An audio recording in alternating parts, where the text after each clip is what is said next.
Truth can do something that nothing else can do. Something that no human being can do.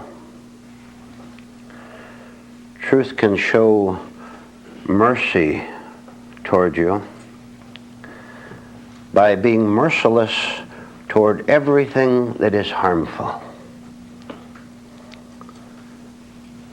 Don't you sometimes look around and wonder at the lack of authentic compassion and understanding in this world?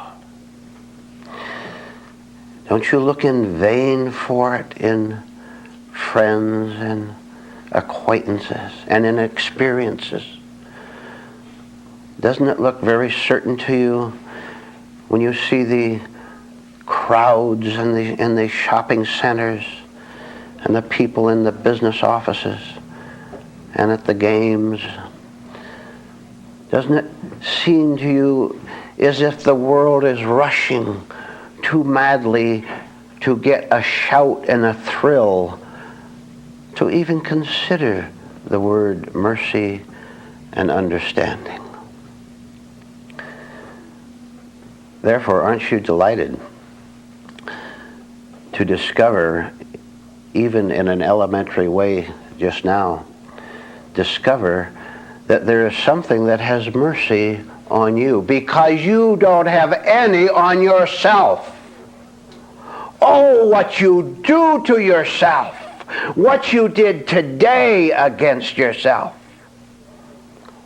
And worst of all, you didn't even know it. You didn't know what you were doing against your own real life when you became sad, when you lashed out at something, when you went into a confused emotional state. You didn't know, did you, that you were showing an utter lack of mercy toward your own life, toward your own possibilities for being something other than what you now are? That didn't occur to you, did it? Well, I'm telling you that that is a fact. There is no way a human being in a lost state can ever have mercy on himself, because mercy requires comprehension. And do you think humanity, rushing around as it does, takes time to wonder what tenderness is, what insight is? Not at all. That's good news, therefore, isn't it? That there is something in this universe that is not completely mindless, rushing and crashing and talking as the world does. Not as the world does, but something that is above it, something that can look down and understand every move every human being makes. And instead of criticizing and lashing out at what it sees, truth nods its head, and that is its mercy, because it knows that human beings can never behave above their own level, but that any man or any woman who wants to can raise their level. You had better search and search hard for this higher mercy, because you are not going to give any to yourself. Well, I know that, and the reason I know that is because you never have in the past. And you are not going to change unless something very drastic happens inside you. And one drastic thing that should happen is that you do indeed see what your heavy spirits do to you, how they take all the real pleasure out of life. You have no real pleasure in life, do you? You have excitements and you have thrills and you have things to look forward to. But there's one thing you don't have, and that is even a beginning comprehension of what you're doing here. We can be very grateful then that there is something that can enable us to begin to work rightly on ourselves in this world, which is the beginning of mercy, which is the beginning of real innocence.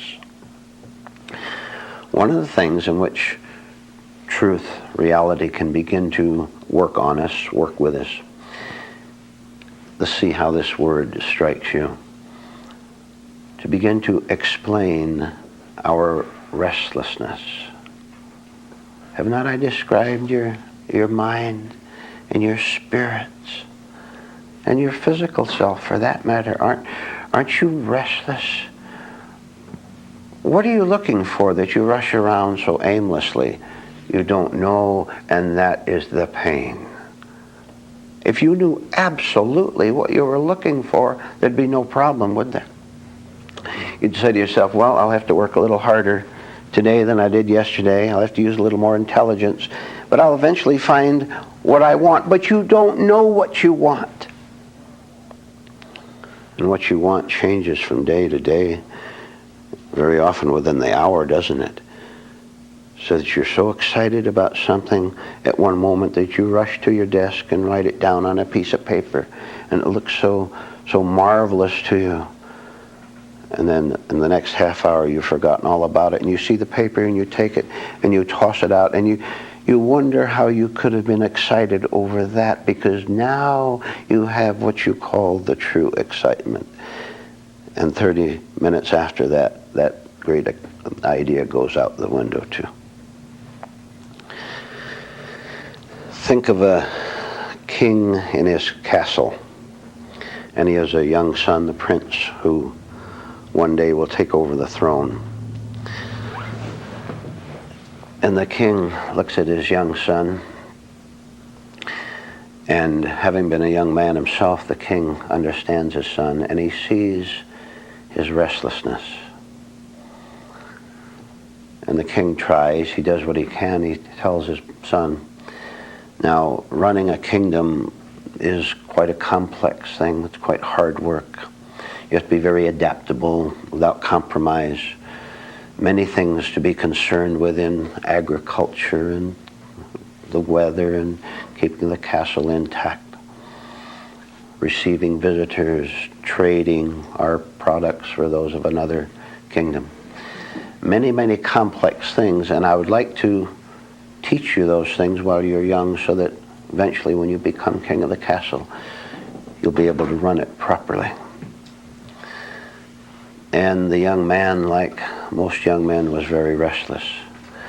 And the king knew that. And when the son finally said, I want to travel beyond the castle and its boundaries and find something different, the king understood. He was sad, but he knew what was inside the young man, the restless spirit. So the prince took off, and he was gone for several months. And he came back again, took off again, came back again. The king understood all this.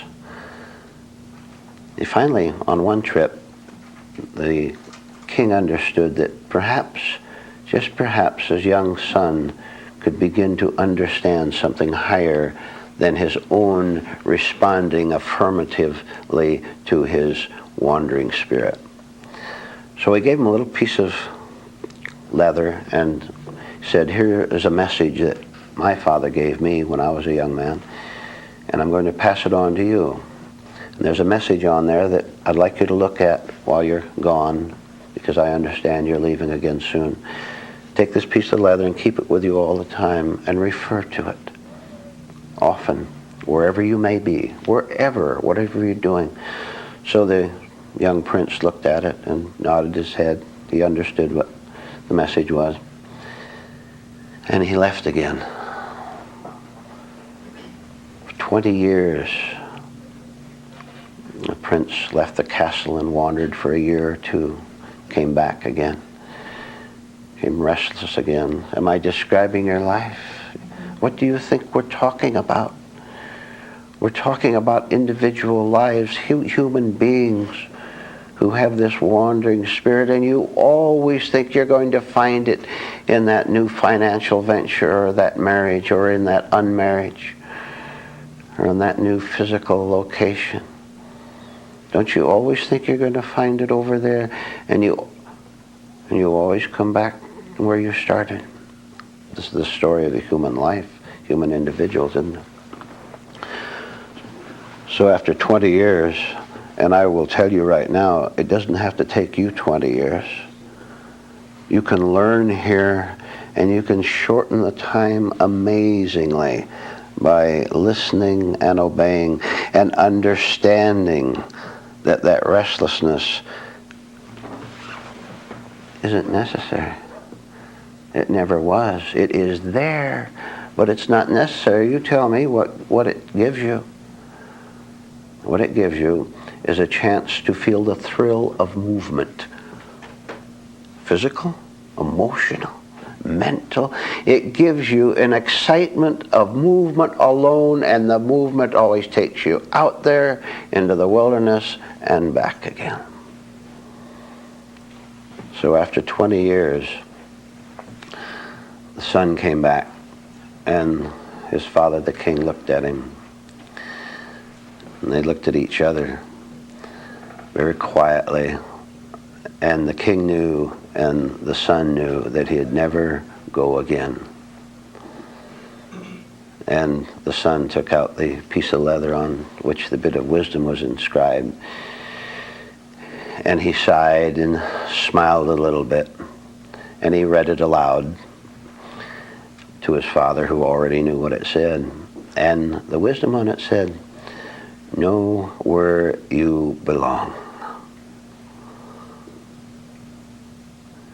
And the king looked at his son again, the son looked at the king, and the son explained what the king himself had gone through some years before. Know where you belong, which is home.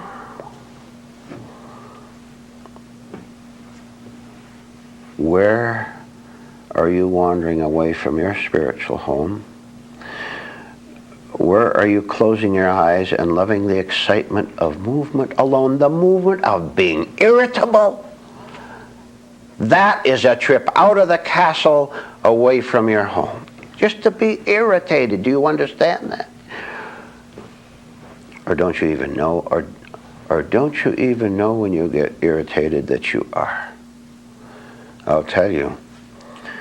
I said the son was gone, the prince was gone for 20 years. That's a long, long time to be gone from home. Don't you dare waste another minute. You don't have to.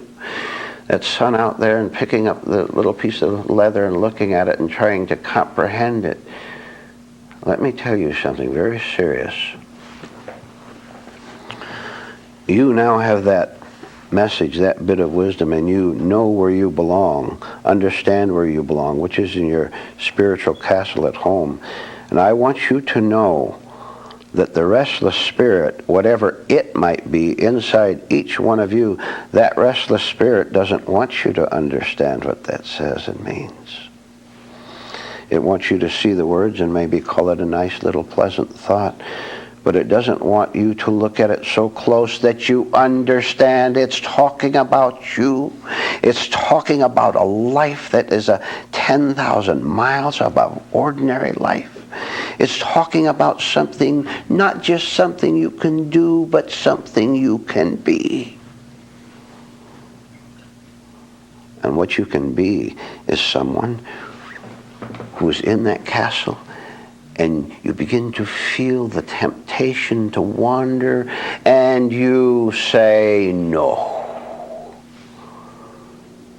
You're able to say no because already a little bit of understanding is coming to you that there is nothing outside of your spiritual home but wandering and loneliness and grasping and thinking that around the next corner is just the opportunity that's going to take away the ache. The ache is still there. The ache is there tonight as I'm talking to you, isn't it? I know it is, and you know it is. Can you be honest about it? If you can be honest about it, you can then say, well, look, the whole thing was explained to me, that just like the young prince, I felt restless. And I didn't know that I could only feel secure by staying where I belong. Instead, I listened to some foolish voice outside the castle. Who was it? You can name it, can't you? Can't you in your past life name that alluring voice that took you away from where you belonged and kept you out there for so long because you couldn't tell the difference between right and wrong even? Isn't that an astounding thing? You would think that the first thing a human being would do when they began to mature, grow up out of their teens, and even before then, one of the first things, wouldn't you think that any of us would ask is, now let's see, what's the difference between what is right and what is wrong? Because it seems reasonable and logical that what is wrong for me. And what is right for me. Therefore, in order for me to feel good, I must do what is right. I must do good. How many human beings do you suppose ever do that? Very few. So the king looked at his son once more, and the son looked at his king and his father, and they both knew all is well. How do you get rid of the restlessness? We'll find out. You know what a prominent word shopping is in the daily life of most of us? Shopping. Look at all the shopping you do. Well, don't you arouse all the intelligence and perception you can before you go shopping? Don't you say, I'm going to shop wisely as I can? Or don't you? Are you careless with your money and with your time? That's another trip outside the castle, by the way. The sense of power of spending money, or of grasping something in your hand, something physical, and you put it on the mantle and don't know what to do with it and feel guilty. And then in order to not feel guilty, you give it to someone else who takes it, and now you say, well, it had some use, therefore I wasn't so stupid after all. You were. Because you wanted just that other thrill of going out and possessing something new. And then it grew old very fast, didn't it? Think of a couple markets, two enormous markets on opposite sides of a highway, right opposing each other. One of them is a spiritual market, and the other is a worldly market. Now, what kind of products would you find in each? In the spiritual market, you would find a wide variety of things that are good and things that are good for you. What? A wish to understand. A certain elementary humility which says, I want to learn. Self-honesty, everything that works in favor of you becoming a different kind of a person. That's what would be in the spiritual market, wouldn't it? Where you could go and get those products. We could make a long list of what is on sale across the street in the worldly market, couldn't we? We know. We've been shopping there for a long time, haven't we? And look at the junk that we've picked up spending our money over there. I mentioned irritability. You can't get out of that, don't you? Have you been irritable today? How many times have you been angry? What do you call it besides irritability? Indignation or whatever. You've been irritable today, haven't you? You spent your money for junk. Have you been envious of anyone today? The market is just loaded with all sorts of things that we purchase, and now we're stuck with them, and we have to carry them around with us. No? So anyway, here's these two markets, and here's hundreds of people coming down every morning, and they go into the worldly market, and they buy all this stuff and spend their money for it. And let's just see them coming out of there, and then they go across the street, and they try to buy something in the spiritual market. I'd better tell you something. That spiritual market is managed by a very astute individual.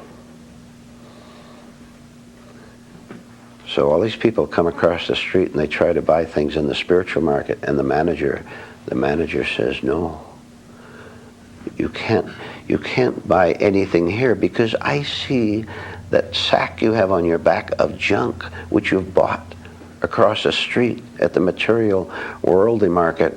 And I am here as the manager of the spiritual market to tell you that you can't shop in both places. You can try, but you won't succeed. If you prefer to buy things over there, then that's where you should buy, not here. Now, on the other hand, you're getting the application. On the other hand, if you want to stop buying over there and buying all that nonsense, you want to stop going there, then you're quite welcome to buy anything you want over here that will do you authentic good.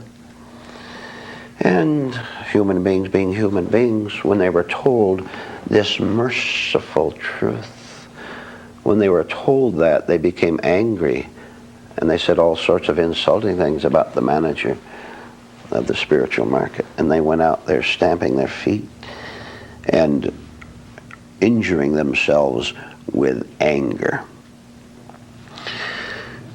One of the men who shopped at the spiritual market asked the manager, "What's this all about? Why can't they shop here as well as over there?" And the manager explained, as you should begin to understand that you can't mix the two. There's no way, there's no such thing as mixing light with darkness, truth with falsehood. Besides, the manager added, if you sell people our spiritual products before they give up those products over there, if you sell it to them here, they will use it for evil, because they must always distort, because their minds are that way. For example, energy. You can buy pure energy over here if you want. Spiritual energy, mental energy, anything you need. And if I sold them energy, pure energy, they would take it across the street and get it all mixed up with the wrong things and use that energy for wrong purposes. Have you ever heard of war, for example? Isn't that using energy for wrong purposes? Again, let me ask you, aren't you so glad that truth is so merciful to you that it won't let you get away with what you want to get away with? Now, you are not conscious, and I know you're not conscious of how you're trying to mix two things. And the strange thing about human beings is that they never stop in their self-destruction long enough to see what they're doing to themselves.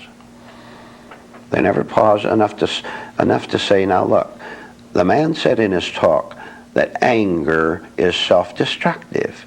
Now, why don't I look at that? Why don't you look at that?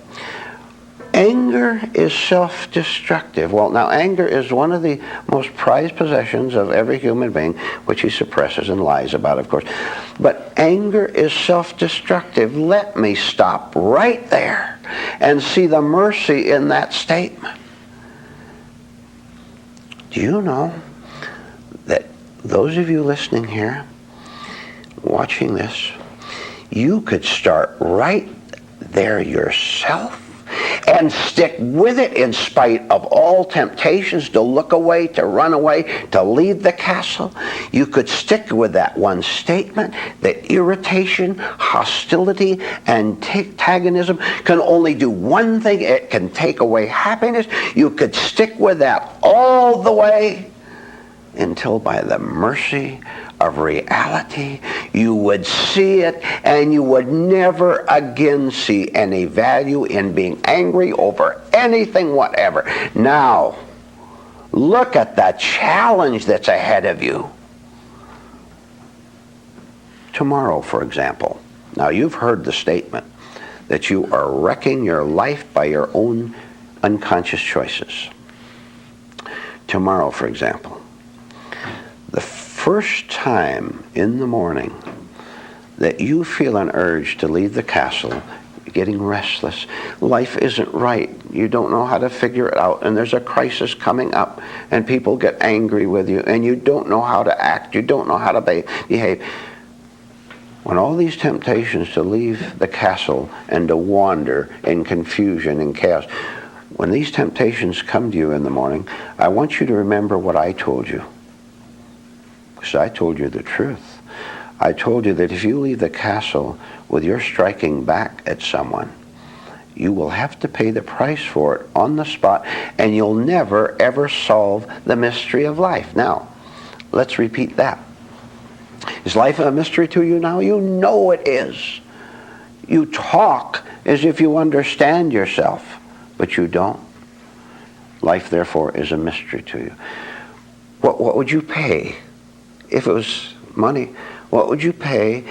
How much would you pay in order to understand everything completely? I better tell you, you don't want to understand life. Because if you understand it, you'd have to give up being what you are and who you are. And that is what you fear most of all. And what you fear most of all is false. That's a false feeling, that is, to feel that giving up yourself will be a loss. It will be the greatest gain any human being could ever make. Because to give up your false life is to find true life. Think of the many descriptions you put on yourself daily, constantly. Descriptions which are critical, which are favorable.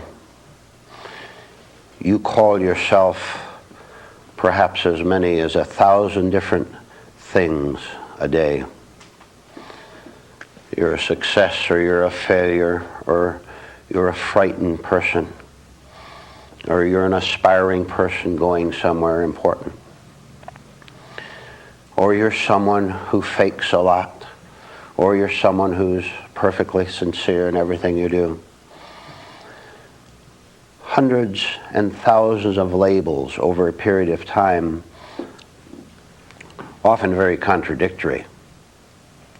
And you don't quite know sometimes how to label yourself, whether you're a good person or a bad person, or generous or selfish or whatever. Now look at the people you live with and your friends and your associates. You will see that you do the very same thing to them, that you're constantly describing them in many different ways, and again, contradictory very often. Someone is likable one moment, the next hour or so you have a difference with them, and they're not very pleasant. So this whole business of going around calling ourselves and other people's names is a constant practice. The mind rolls forward in it all day long. Now, I want you to know that this is a purely human habit, and a very dreadful, destructive, wasteful habit. But it all connects with human beings giving themselves and other people labels so that they think they can understand them if they put a label on them, but it is the very label that prevents understanding. It acts as a wall toward you seeing and comprehending the other person's motive, what he's like, and prevents him from seeing you and understanding you. I said this was a purely human practice. Now, there is another source, another power outside of the human mind that has nothing to do with this wasteful practice, that never does it, has no connection with it. And this other source, you can call what you like, but we'll call it truth tonight with a capital T. Something which is not a part of the human mind, therefore not a part of the labeling process. Now this truth, this higher power, does indeed see human beings and understands every one of them perfectly. Absolutely. It has no need for labels. It has no need to put a description because it is not getting anything out of the description. When you call someone a friend, it's because you perhaps want something from them. You call them an enemy, again you want something from them. Something which you can't see perhaps. But truth, reality, has no need to describe anything because it has something much better, which is called seeing and understanding. no labels, no descriptions of any kind. But what it sees is quite interesting. And what truth sees in every human being is someone who simply doesn't know his way around. Doesn't know his way around life. And the very fact that reality can look out and see human beings with their accusations and their irritations and look out and see them, that itself, the fact that human beings must use labels on each other, indicates that it doesn't know the right way, doesn't know its way around at all. Not knowing the right way, it follows the false way. So reality looks out and sees each human being purely, and sees them purely as someone who doesn't, and I'll repeat the phrase, who doesn't know his way around his own life. There was a castle in Europe which was open to visitors. Every day visitors would come to the gate, and the gatekeeper would come out in his splendid uniform of many colors, and he would invite them in. And he would say, the castle is open for tours, and you'll have a guide who will take you all around it, out into the castle itself and out into the yard. So one day the tourists came in, and they gathered around the gatekeeper, who introduced them, welcomed them.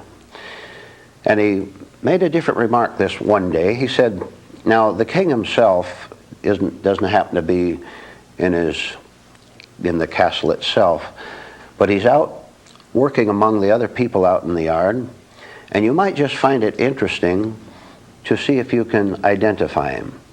See if you can find the king out there. He might be walking out in the garden or somewhere, but he'll be in ordinary clothes. He won't be in his kingly uniform. So you might find it interesting to see if you can identify the king. So the gatekeeper brought them over and introduced the tourists to a guide. The guide nodded and smiled and said, follow me and we'll take you around the castle and the grounds. So they went inside the castle itself to the large dining room and the kitchen, up in the towers and the broad halls and the bedrooms. Took quite a while. It was a large castle. Then they went outside, and there were people working out in the garden and hauling wood and hauling water. Soldiers were out in the field nearby. And all the time they were walking around, they were all having a fun game by trying to identify which one of the people, either inside the castle or outside, was the king. And one of them said, oh, I think it's the man tending the vegetable garden over there. And someone said, no, I think it's that man in the soldier's uniform riding the horse across the grounds. Another one said, no, I think it's that man carrying water into the castle. So they had a good deal of fun with it. And the guide took them through the whole castle and out in the yards. Finally brought them back to the gatekeeper. The tour was completed. And the gatekeeper asked them, do you know which person you saw was the king? And they all guessed again. Yes, it was the water carrier. It was the soldier. And the gatekeeper said, no, it wasn't any of those. Finally, one lady spoke up very confidently, and she said, I know absolutely which one of those was the king. And they all looked toward her, and she said, the king was our very guide himself. That man who was now walking away from us. The guide was the king. And everybody was astounded. And they said, and the gatekeeper was interested, of course, and he confirmed that it was indeed their guide. And someone asked the lady, how did you know? And she said, I watched him very carefully, and he knew his way around.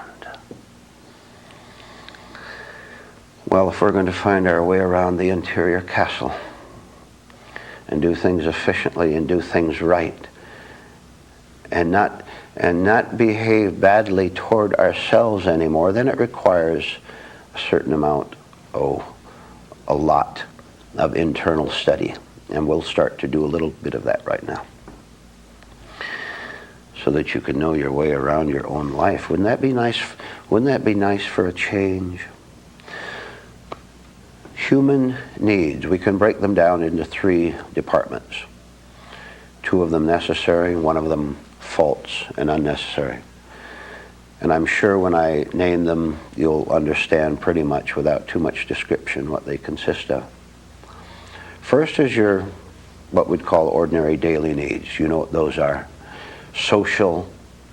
It is necessary to be with other people. We're social creatures, as they say. We like to be with other people. The need to be alone, the need for solitude, which is an opposite of that. The need to have varied experiences. The need for the physical body, of course, shelter and food, things like that. The need to converse, the need to communicate, the need to understand, the need to get an education to do your proper work here in life, whatever your profession or career might be. Legitimate. We all have to need those things. Then there's the legitimate need of, the legitimate need of the spiritual life,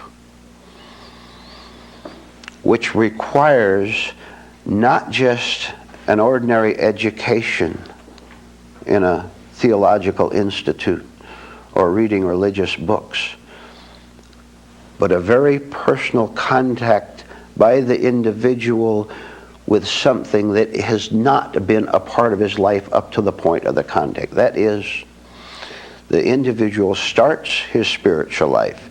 He begins it when he sees that the needs, the ordinary needs of life, food, education, communication, sociality, while they are necessary on one level, there is another level which he has not attained, and he feels a certain emptiness. He feels that he doesn't know his way around his own life. And so this is the beginning of a spiritual life where a person, and the sooner the better, a person sees that he's satisfied all his ordinary needs, but they don't satisfy something that is yearning inside of him. And no matter how many friends, how much money, he's still empty. And so he begins to search for something higher than himself, which is the spiritual life. Then there's a third need, which is not a need at all, but we call it a need because human beings do, but it is false, it is spurious. You have no need for it at all. And all these needs, you might sometime at home take paper and pencil and write down the word self about 50 times, and then write certain words after it, of which I'll give you some samples in a moment, so that you, right in front of you in paper and pencil, you can see the collection of needs that you have called necessary, that you thought you had to have, but which can only be a block to a genuine spiritual life. Let's see if we can pull out a few. It is a false need to have self-concern. Let me ask you, are you self-worry, a synonym for that? If you were worried about yourself, let me ask you why. You're going to have a hard time answering that question as to why you're worried about yourself, aren't you? If I ask you right now, why do you have self-worry? You have to think about it, don't you? And then you can start naming off different things. Well, because this or that, and you'll fill in the blank spaces. I'll tell you right ahead of the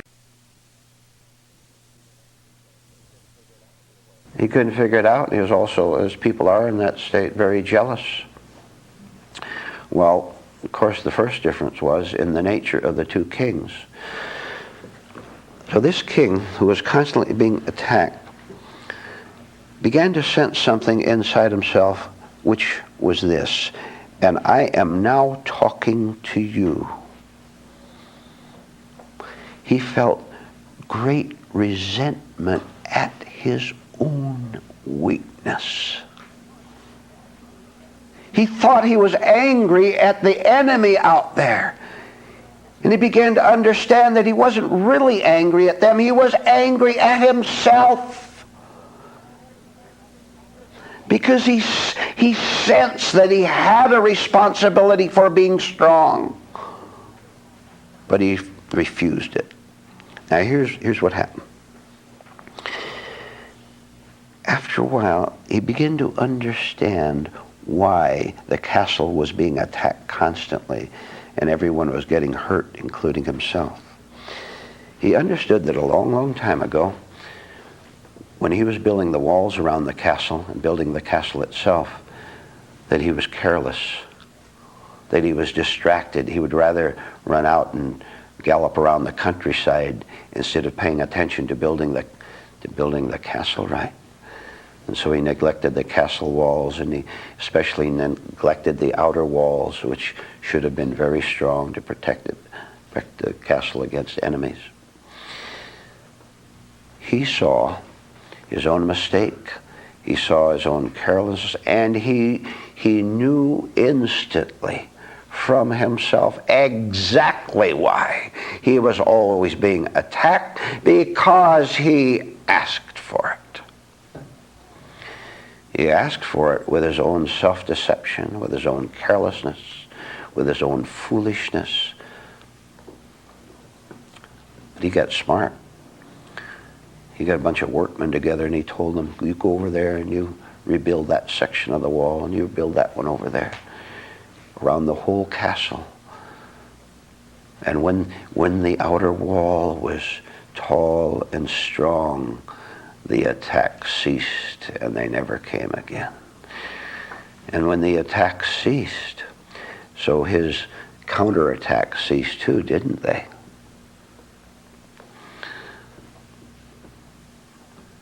When you were strong with the true spiritual life, which is gained through understanding, when you were strong in reality, in the light, when you were strong in that sense, the battle ceases.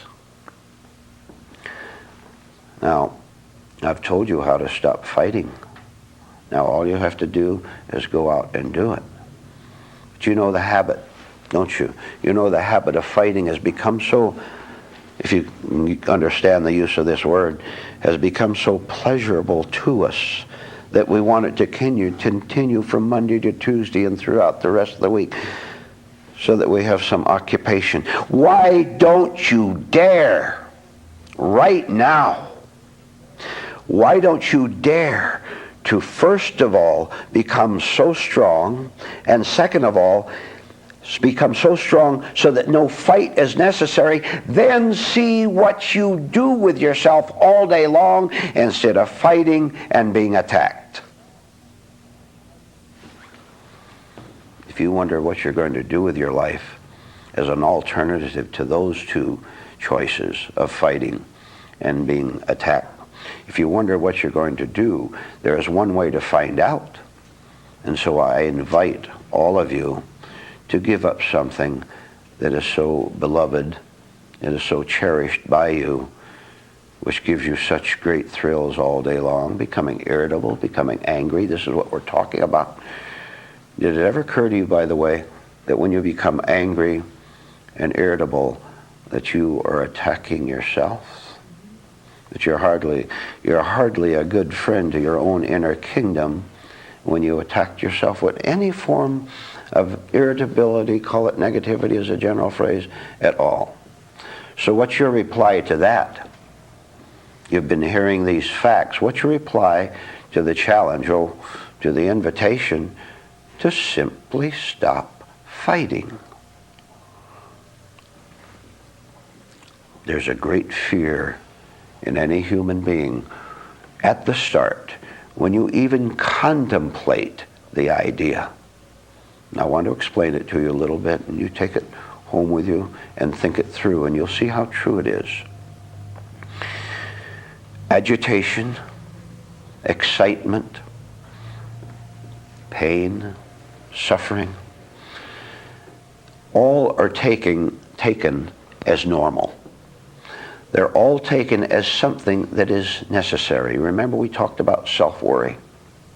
They are all taken as a right part of daily procedures.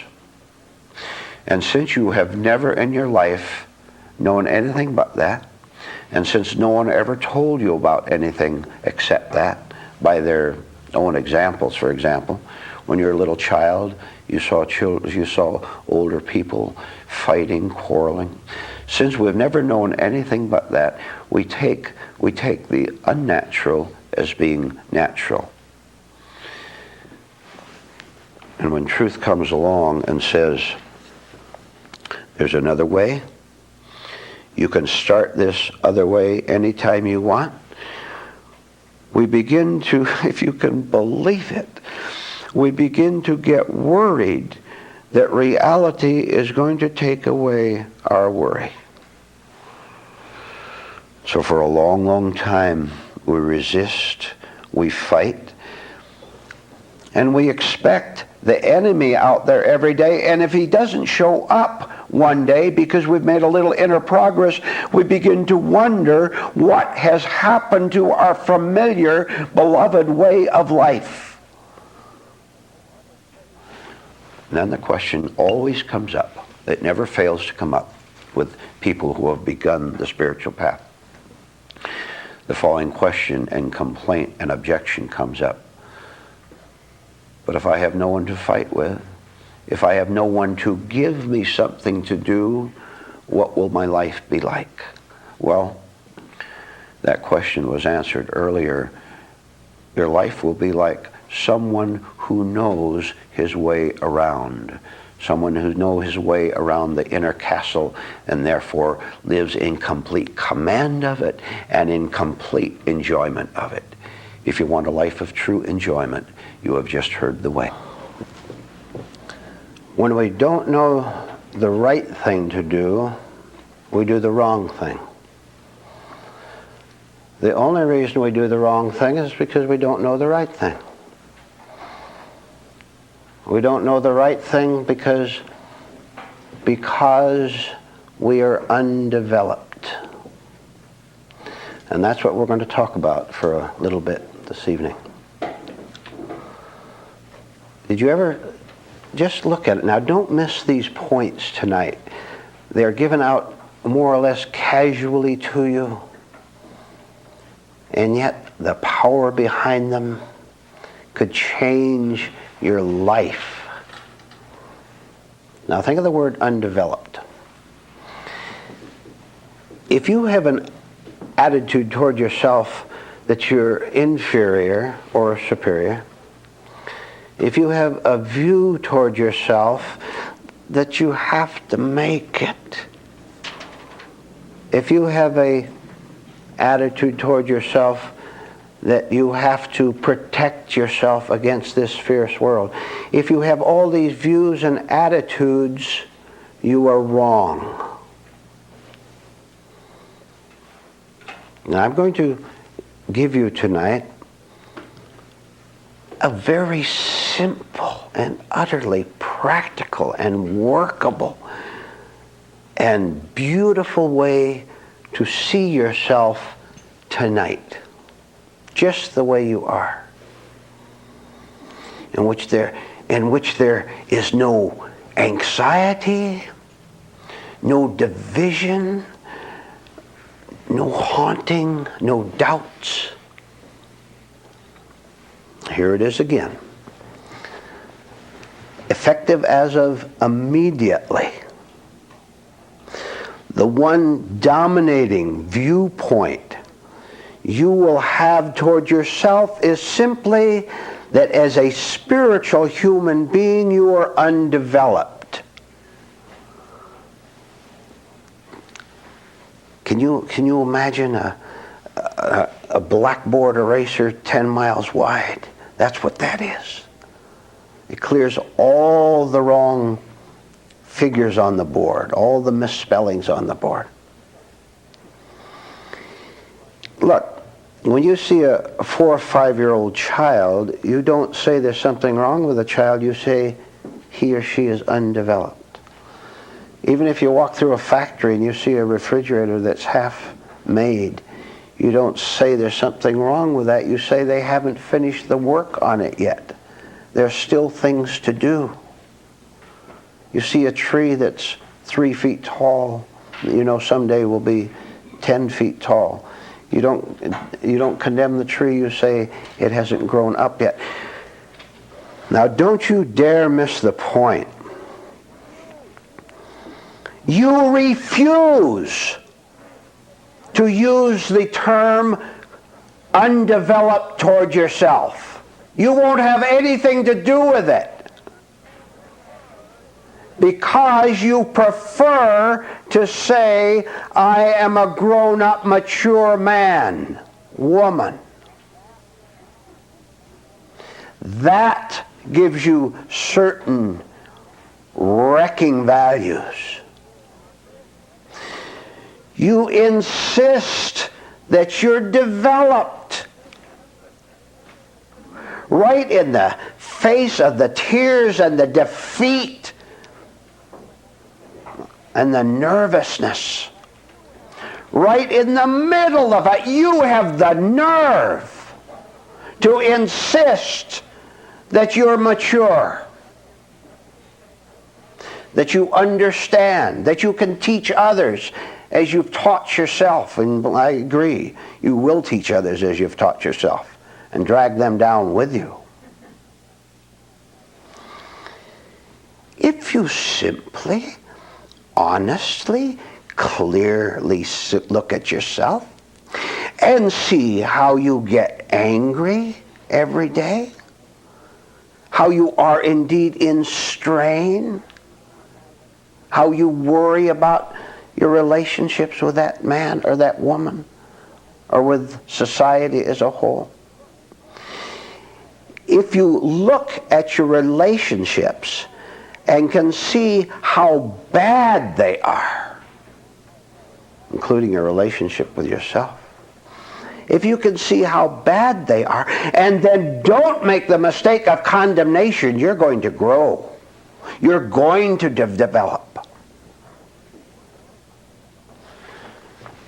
Do you understand the following? Let's see if you do. How many of you get angry? All of you raise your hand. You're always mad. You just conceal it well. Do you understand that when you are angry or jealous or fearful or anything else that is wrecking your life, you are refusing to say in simple words, I am undeveloped? Because you think that's some sort of a disgrace. And so you prefer the disgrace of lying about it and keeping yourself split right down the middle, and keeping yourself immature and undeveloped. Now you tell me, what is wrong with simply saying, sure, I get angry all the time, I'm gloomy, I'm depressed, my mind races like a mad machine up there. Now, why can't you simply state the fact about yourself, I am as yet spiritually, mentally too, undeveloped? Why can't you do that? Well, because of a certain thing that is called conceit, of something that is refusing to admit that it's been wrong. And we've covered that before, haven't we? How we refuse to, in the smallest things, because we think that we are at stake, that our individuality is at stake, and so we refuse to admit that we're on the wrong path in life. That's the way to wreck your life, as you've wrecked it up to now. You've all wrecked your lives, every one of you here. I don't even know some of you people, and I know you've wrecked your life. And I know that unless you begin to see what you are doing against yourself with your constant pretense, for example, pretense to the outer world that you're not thinking what you're really thinking, huh? You cover that up pretty well too, don't you? Right here in this room, all that pretense ends. You're not going to get away with pretense here anymore. Aren't you glad of that? Aren't you glad that we are not going to accept from anyone in this room. We're not going to accept the premise that we have to continue in the future as we have in the past. Look at it again. Instead of going into all these false reactions toward ourselves and the exterior world, of fighting, of resenting, of shaking, instead of going into all those, the next time you catch yourself in an immature reaction, you say, that was an immature reaction. Something immature inside of me took over my tongue and my words and my physical actions and my feelings. Something took those over that isn't very grown up. As a matter of fact, well, let's see how well you can handle this. Can you remember how you behaved as a little child? How you threw the fits, and how you wanted your way, and you always accused your playmate or your brother or sister, how you're always going to mom and papa and complaining about someone else, and how the teacher always persecuted you, and how glad you were when someone agreed with you, which helped keep you in your state, by the way. Well, now, can you honestly say that you're any different tonight? Or have you learned, as I said earlier, learned to pretend, to cover it up? So, you don't understand the smallest thing about self-change. I said you don't understand the smallest thing. You think you come here for years, that you're advanced, you don't know anything at all. You have the sentences and the words, and you can repeat them very glibly. You don't understand that as long as you're infantile in your reactions, in your emotions, as long as you are infantile in your reactions, then you can't have contentment. You can't have command of life. You can't have command of all of life. I tell you, now you listen to me. If you would grow up through the processes that we're talking about, simply see you're undeveloped and start from there, you would overcome the world. The whole world. No one would have any power over you at all as they do now. No exceptions, ladies, gentlemen. You'd be so far above this lunatic world. There's no way it would ever be able to touch you, which means you have to be above your own nature, and that's all we're talking about. Where do you think that world is that you have to conquer? It's not out there. It's mad out there, but what connection does that have to you unless you're mad inside yourself?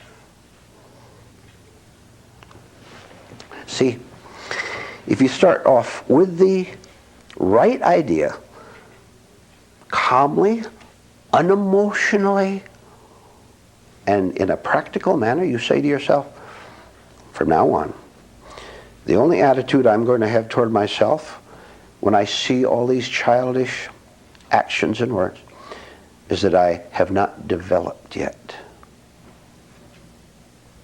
Take that attitude and I guarantee you it will put you at ease in a way you have not known before. Because look, when you are undeveloped and know that you are undeveloped, there is no longer any division in you.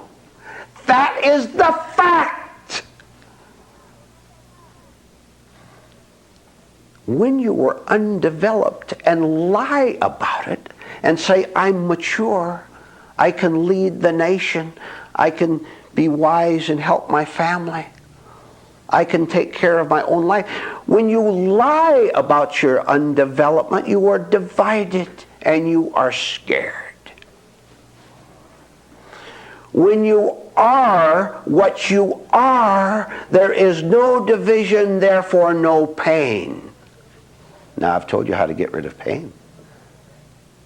Even though you're undeveloped, you can begin to understand your own lack of development. You can begin to see where you are. And you watch and see how beautifully the hammer blows of self-condemnation that you used to hurl at yourself, how they fall away. How you don't need to get a false thrill out of condemning yourself and hating yourself as you now do. That's one of your principal practices. Hating yourself. And then alternating and hating the outer world out there. So we're in a state that we don't understand, that has taken us over. It's like a man. Or picture, give you an illustration on it. Picture a man inside his home on a stormy day. And outside it's very cold and the snow is coming down heavily. But this man is comfortable in his home. So he goes to the window and looks out at the snow coming down. And he sees a man out there leaning against a tree 10, 20 yards from the window. And the man inside the house looks in astonishment at what's going on out there. Here's the man, not even dressed for winter, leaning against a tree out there. And he wonders what the man is doing. Very strange sight. So he goes up over and opens the window just enough to yell out to him. He says, "Mister, what are you doing out there? Come on inside." No response. And it's very obvious that it's a man out there leaning against the tree because he sways back and forth a little bit. So the man yells out several more times, "What are you doing out there in the cold? Come on inside where it's warm." No response. So the mystery haunts him so that he decides to get on his winter clothes for a minute and go out and see what's going on. So he goes out there. And when he gets out there, he sees the man has his eyes half closed, and he finally understands why the man didn't respond. He was in a daze. He couldn't hear. He couldn't understand. He couldn't hear the right instructions to come on in. Then the homeowner looks a little bit farther down the road and he sees why. The man's car has overturned. Apparently he was the only one in the car. And he'd been stunned as the car crashed and turned over on the side of the road. And the motorist had apparently seen the house and was trying to get toward it for help when he couldn't make it anymore, and so he slouched against the tree. So the homeowner, of course, led him inside and helped him. Undevelopment and being stunned are in the same package. Don't you get stunned a lot because of your lack of understanding? You can't figure out, can you? I know you can't. I know the answer to that question. You can't figure out why you're out in that storm and your head is dizzy and you don't know which way to turn. You thought you did, but then you lost it. And you think you hear a voice, but you can't hear it very clearly. And only when truth sees our plight, comes up and explains it to us. Now you see that man in his desolate condition, he had no choice then but to listen. And when he heard where he was, it could begin to feel the storm because he came back to his senses just a little bit. He was able to be led in where it was right. Do you have any notion at all as to how much you are fighting the truth that is trying to get you back inside the house, get you in there where it'll be comfortable, where you're not out there dizzily wondering, how on earth, have you ever asked this question, how on earth did I get into this condition? And next, how am I going to get out of it? You found yourself in that position for a long, long time.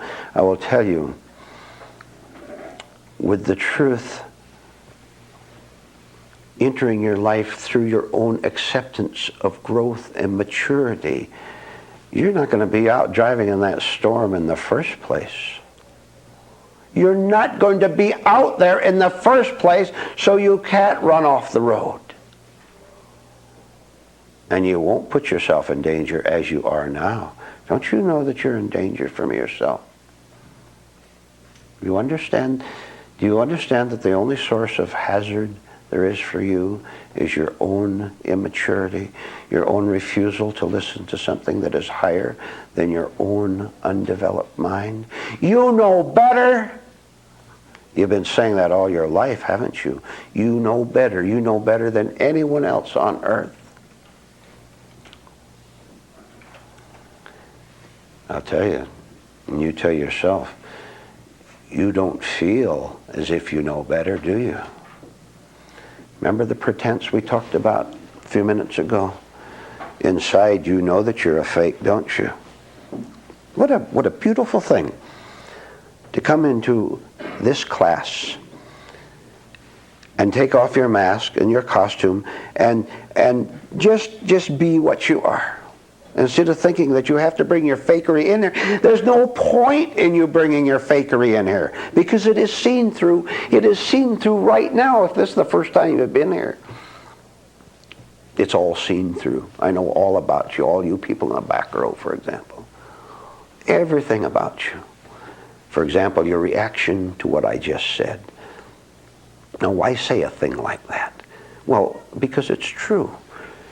Because when you come to this room, it is my duty, speaking personally for a minute, it is my duty to tell you that you're on the wrong road.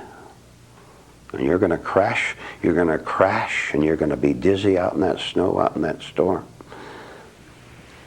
You've been given the help tonight, not of me, of course, but of the truth itself, which sees you, understands your condition, sees you out there, and comes out and tries to explain your condition to you. Tries to explain why you're suffering and why you're dizzy. But if you prefer to stay confused, you can choose that if you want. You can, of course you can. You can refuse to listen to the rescuer, which is something higher than you. Go ahead and refuse it. And you'll pay the price for the rest of your life. There it is, as simple as that. Now, let me add quickly, because some of you may not understand all that's involved in that particular point. The single reason any human being refuses rescue is because he lies to himself and says, I don't need it. Here's a man burning with hatred, burning himself up with hatred, and he says, I don't need rescue for my hatred.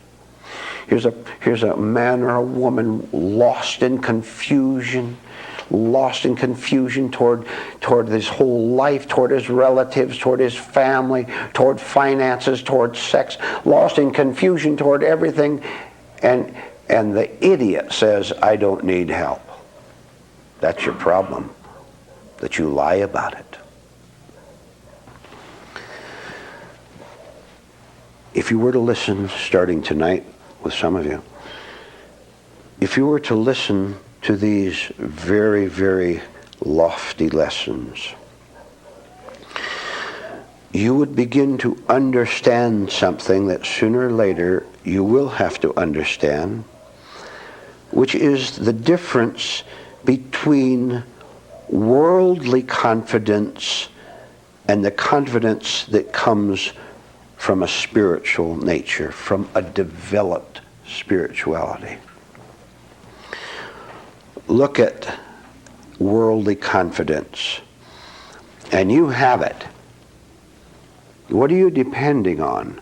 Now, as I ask the question, work a little bit. You should be working in this class tonight. Work a little bit by thinking of the things that make you feel secure, that give you what you call confidence. What is it? The fact that you've got a future planned out for yourself, for education or employment or for marriage or whatever. You have all these plans. That is your confidence. Or you do have a couple college degrees and you have your career all planned out. Or you have your daydreams, heaven help you. You have your confidence in your daydreams. You have confidence in the future. Someone's going to help you in the future. Or just some vague Savior in the future is going to help you. Aren't you terrified in your confidence? It's not confidence at all. It's just a word. It's just a front. It's just a fake. And underneath it all, no one knows it better than you. How you're deceiving yourself and pretending.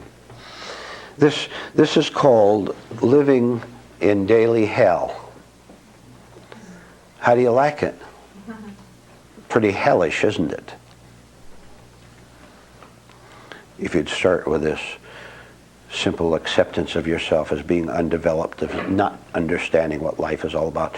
If you'd start with that, there is an absolute guarantee that you would grow, that you would develop, and the time would come absolutely and forever when you would have a kind of a confidence that you can't imagine now, you can't see now, you can't understand now, but a kind of a confidence that is spiritual, truly spiritual, therefore eternal. Therefore nothing you have to work with to keep. You have to keep bolstering yourself up, don't you? You have to keep chasing around the house to keep the storm out of your house, don't you? One window crashes in, you run over and cover that up, and then another one crashes in. The door crashes in from the heavy storm. You have to run and put that up. Running. Haven't I described your life? Running around from one door to one window to the next, trying to plug up the leaks of the storm, and you're cold, and you think it's a losing battle, and I am telling you absolutely that it is. You can't win. You're never going to win. You're just going to wear yourself out, and you're going to get hard, and you're going to get bitter, all because you won't listen. You have been a spiritual smart aleck all your life and you didn't even know it. I am telling you tonight that you are all spiritual smart alecks. And I know who's paying the price for it. You are. What a price. You know, you're really very stupid. We're very stupid not to listen to what you're being told here tonight. I haven't given you a way that you can start to be intelligent. You see, a refusal to accept the fact that you are undeveloped, a refusal to accept that is stupid. If you see that you have been stupid, you can start to be intelligent by seeing that you have been stupid in the past, and you say no more. You miserable wretches of men, all your problems with women, they're not going to be the same as they were, gentlemen, after tonight. If you reject what you've heard here, they're going to be worse, because you are going to degenerate. You won't know how to deal with a woman. You won't know how to be decent to a woman any more than you know how to be decent to yourself. I was reading a very interesting story recently about icebergs. And the story went something like this. Icebergs form way up in Canada, up in Baffin Bay, and float on down toward the eastern part of the United States, New England states, and Canada and Newfoundland around there. Enormous icebergs, some as big as a battleship or as a Empire State Building turned on its side, enormous. You've seen pictures of them. They come down, they float, and they get out, finally get right out into the sea lanes of shipping from Europe and the United States and Canada. And it gave some very interesting characteristics of them, which made them seem human-like. For example, an iceberg can change its shape overnight. Something will happen to it, it'll melt or change its position or something, so it changes its shape. But let me tell you the chief characteristics of an iceberg, and then apply this to your life, and you tell yourself whether I'm talking about you or not. You tell yourself. Start to be honest for once in your life. Icebergs are dangerous drifters.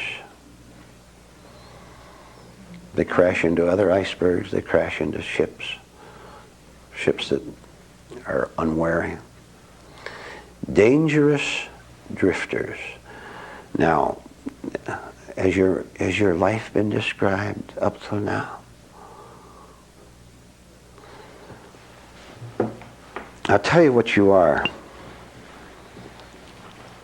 You're in love. You're in love with your own madness. You're in love with your own lack of direction. You're in love with being a dreamy drifter. And some of you stupid people are going to go right out of this room and go right back to drifting dangerously.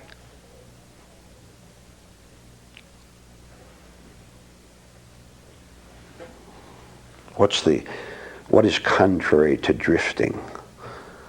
Well, we'd have to shift the illustration to that of a ship, wouldn't we? Iceberg has no life of its own. It's a big mass of ice. It has nothing to think with, nothing to guide with. It just drifts. We can become ships with the rudder and the compass and an intelligent captain at the wheel, where we have a definite course through life. A course that is authentically going somewhere.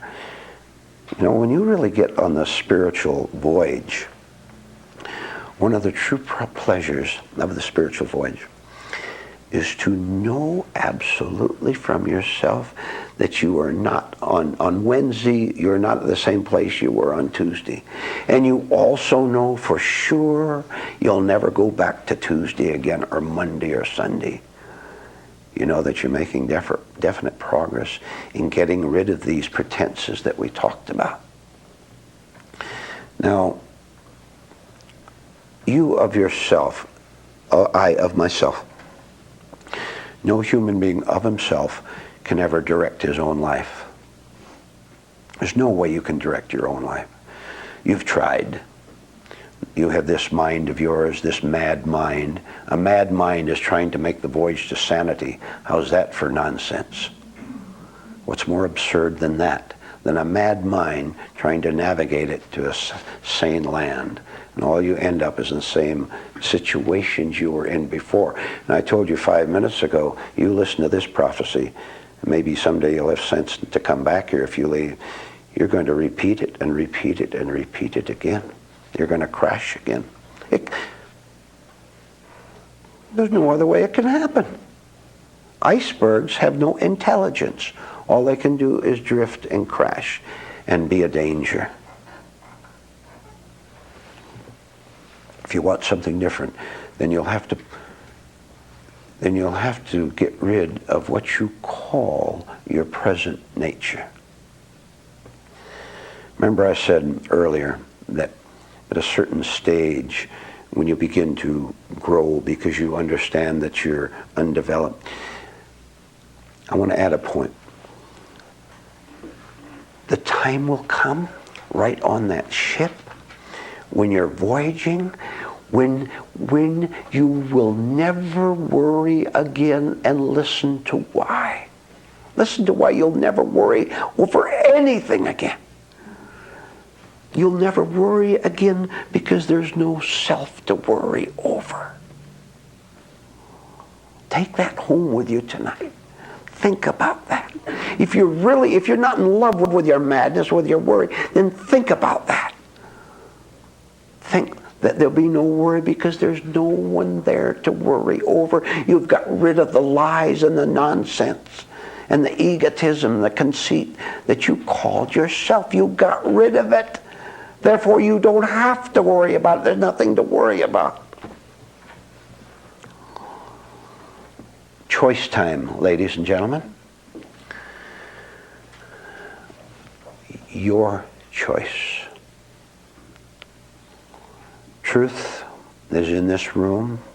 Truth is in this room at this very instant. This is a very sacred place right now. And always is, by the way. This is a very sacred place right now. And this sacredness has a compassion for you that you never have had for yourself. You just hate yourself.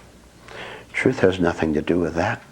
It is trying to get you to do one thing, to understand where you now are and yield to the compassion of truth so that it can become the captain of your life.